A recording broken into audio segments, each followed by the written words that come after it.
महर्षि ने कहा एक दिन का यज्ञ अभी और करना है, उसका नाम पुत्र कामेष्टि है, वो एक दिन में ही संपन्न हो जाएगा। दशरथ जी ने कहा ठीक है। फिर अथर्व वेद के मंत्रों से श्रृंगी महर्षि ने पुत्र कामेष्टि यज्ञ कराया। अथर्व शीर्षि प्रोक्तैर मंत्रैः सिद्धाम विधानतः, अथर्व वेदोक्त मंत्रों के द्वारा श्रृंगी महर्षि ने पुत्र कामेष्टि यज्ञ कराया। और पुत्र कामेष्टि यज्ञ जब चल रहा था तो उस यज्ञ में आहुति लेने के लिए देवता लोग आए। इसके पहले जो अश्वमेध हुआ उसमें भी देवता लोग आए, आहुति ग्रहण किए। लेकिन ये पुत्र कामेष्टि यज्ञ जब हो रहा था तो इस यज्ञ में जब देवता लोग आहुति लेने के लिए आए तो उन देवताओं की आपस में वार्ता होने लगी। इस दृश्य को महर्षि वाल्मीकि ने अपनी दिव्य दृष्टि से देखा और वर्णन कर रहे हैं। क्या वार्ता हुई?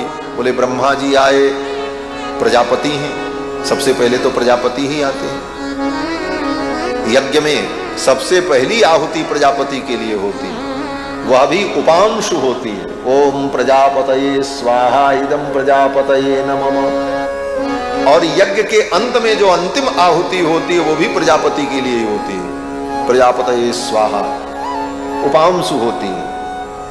उपांशु का मतलब जोर से नहीं बोला जाता, ये तो हम बताने के लिए आपको बोल रहे हैं। जब आहुति होगी तो मन में ही आचार्य मंत्र पढ़ेंगे ओम, फिर वो प्रजापतये जोर से नहीं बोलना, मन में ही। फिर स्वाहा, इसको कहते हैं उपांशु, उपांशु आहुति होती। तो प्रजापति सबसे पहले, प्रजापति ब्रह्मा आ गए। और ब्रह्मा जब आए तो उनके पीछे और भी देवता, अग्नि देवता, वरुण देवता, चंद्रमा, सूर्य, बृहस्पति सब आए। अब ब्रह्मा जी जब वहां आए तो सब लोग आपस में चर्चा करने लगे। सारे देवता ब्रह्मा जी के पास गए और जाकर के सभी देवताओं ने ब्रह्मा जी से कहा कि भगवान, आपने रावण को ऐसा वरदान दे दिया कि आपके वरदान के कारण रावण अजेय हो गया और सारी त्रिलोकी को दुख दे रहा है। नैनम सूर्य प्रतपति, उस रावण के प्रताप से सूर्य का ताप कम हो गया। नैनम सूर्य प्रतपति पार्श्वे वाति न मारुतः, पवन देवता भी रावण के सन्निकट नहीं जाते थे, जाते थे तो बड़ी मर्यादा से। ऐसा नहीं कि जोर की हवा चले तो कपड़ा उड़ने लग जाए। रावण का कपड़ा उड़ जाए तो हवा, पवन देवता की खटिया खड़ी हो जाए। महाराज, जोर की हवा चलती है तो कपड़े उड़ने लगते हैं, तो व्यक्ति को कपड़ा संभालना पड़ता है। रावण के कपड़े उड़ने लग जाए हवा के कारण, पवन देवता की खैर नहीं। महाराज, महर्षि वाल्मीकि कहते हैं कि पार्श्वे वाति न मारुता, मरुत देवता, पवन देवता पार्श्वे न वाति, वाति माने बहना, बहती, जैसे कहते हैं ना हवा बहती है, वाति। लेकिन पवन देवता न पार्श्वे वाति, रावण के पास नहीं बहते थे। और जगह हवा चलती थी लेकिन उसके सन्निकट हवा भी जोर से नहीं चलती। ये रावण का वो था। चलोर्मिमाली तम दृष्ट्वा समुद्रोपि न कंपति,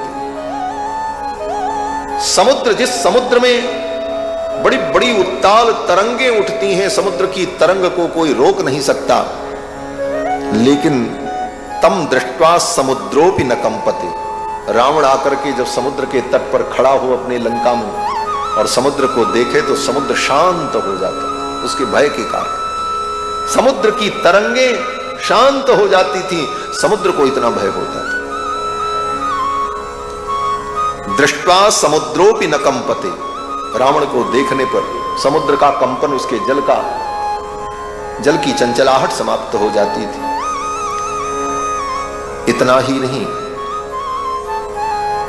और भी जितने देवता थे रावण के आतंक से सब त्रस्त। ब्रह्मा जी को रावण के दरबार में जाकर के समय से वेद पाठ करना पड़ता था। जैसे पंडित जी समय से आकर के पूजा करा देते हैं, उसी प्रकार रावण जब पूजा करने बैठे तो वेद पाठ करने के लिए कौन आवे? इस मामले में रावण बड़ा बुद्धिमान था, चाहता तो किसी भी पंडित ब्राह्मण को बुला लेता, लेकिन रावण ने सोचा वेद के सबसे बड़े विद्वान जो हों वो मेरे घर वेद पढ़े, इसलिए ब्रह्मा जी को बुलाता था। ब्रह्मा जी आते थे रावण के घर वेद पढ़ने को। वेद पढ़े विधि, विधि माने ब्रह्मा, वेद पढ़े विधि, शंभु सभीत पूजावन रावण सो नित आवे। भगवान शंकर की पूजा करता था रावण, शंकर जी का भक्त था, तो शंकर जी की पूजा करने रावण नहीं जाता था, शंकर जी स्वयं आते थे कि लो भाई मेरी पूजा कर लो फिर हम जाएं। इतना प्रताप था उसका।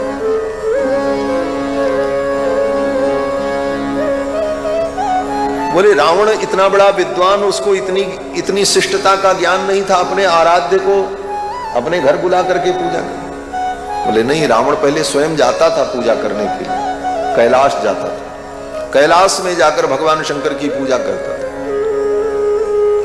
एक दिन क्या हुआ, शंकर जी की पूजा की, अब पूजा करने के बाद पुष्पांजलि अर्पित करने के बाद रावण ने उठ करके अंगड़ाई ली, थोड़ी 20 भुजाओं को फैलाया। कल्पना करो कोई कज्जल काय, काजल के समान काला कज्जल काय,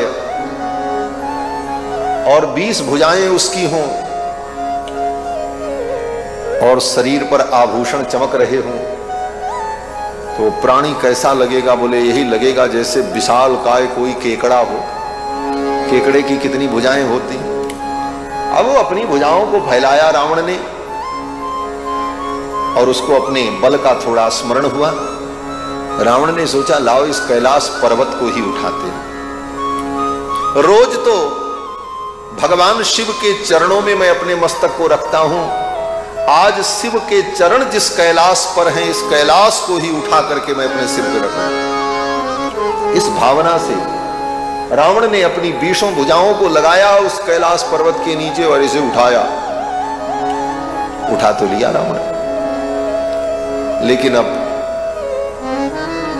आपके घर को कोई उठा ले, उठाने वाले की तो वाहवाही होगी कि भाई बड़ा वीर है, लेकिन घर में जो चुपचाप बैठा उसकी क्या दशा होगी? कोई इधर गिरेगा, कोई उधर गिरेगा, कोई सामान उधर गिरेगा, कोई वस्तु उधर टूट जाएगी, भूकंप आ जाएगा। रावण ने भी 20 भुजाओं को लगा करके कैलाश को जब उठाया तो भूकंप जैसा अनुभव हुआ।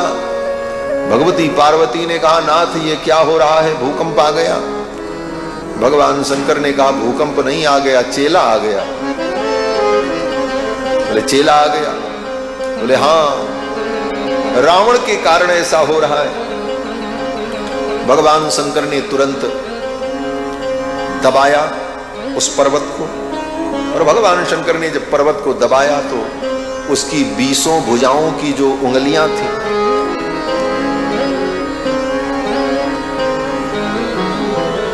बीस भुजाओं में जो उंगलियां थी वो सब दब गई। सैकड़ों उंगलियां, 20 भुजा थी तो उंगली कितनी रही होगी? बोले 100 तो रही होगी। और महाराज सब पर्वत के नीचे दब गई। अब तो रावण रोने लगा, चिल्लाने लगा, रोता रहा। सैकड़ों वर्ष तक रावण रोया और उसके हाथ दबे थे पर्वत के नीचे, इसीलिए उसका नाम रावण पड़ा। असली नाम तो उसका दशानन है, दशग्रीव, दशानन। ये रावण नाम उसका इसीलिए पड़ा, इतना रोया। रोने के कारण भगवान शंकर ने कहा जाओ तुम्हारा नाम आज से रावण।